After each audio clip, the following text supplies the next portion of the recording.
আসসালামু আলাইকুম। কুরআন তিলাওয়াতের আদব। আল্লাহকে খুশি করার জন্য তিলাওয়াত করা। পবিত্র হয়ে অজু অবস্থায় কুরআন তিলাওয়াত করা। যথাসম্ভব আদব সহ বসা।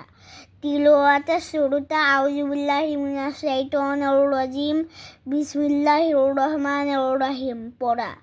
তার তিল বা ধীর স্থিরভাবে তিলাওয়াত করা। মনোযোগ সহকারে কুরআন তিলাওয়াত করা। সুন্দর সুরে কুরআন তিলাওয়াত করা। উচ্চ স্বরে কুরআন তিলাওয়াত করা। কুরআনের সম্মান ও মর্যাদা প্রতি খেয়াল রাখা। তিলাওয়াতের সিজদা আদায় করা। আসলে আমরা আরেকবার পড়ি। কুরআন তিলাওয়াতের আদব।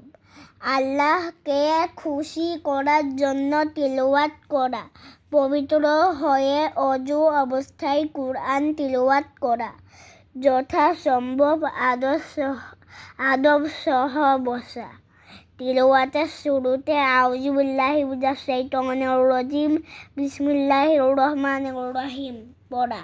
তার তিল বা ধীর স্থিরভাবে তিলাওয়াত করা। মনোযোগ সহকারে কুরআন তিলাওয়াত করা। সুন্দর সুরে কুরআন তিলাওয়াত করা। উচ্চ স্বরে কুরআন তিলাওয়াত করা। কুরআনের সম্মান ও মর্যাদা প্রতি খেয়াল রাখা।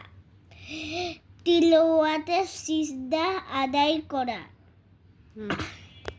আসসালামু আলাইকুম।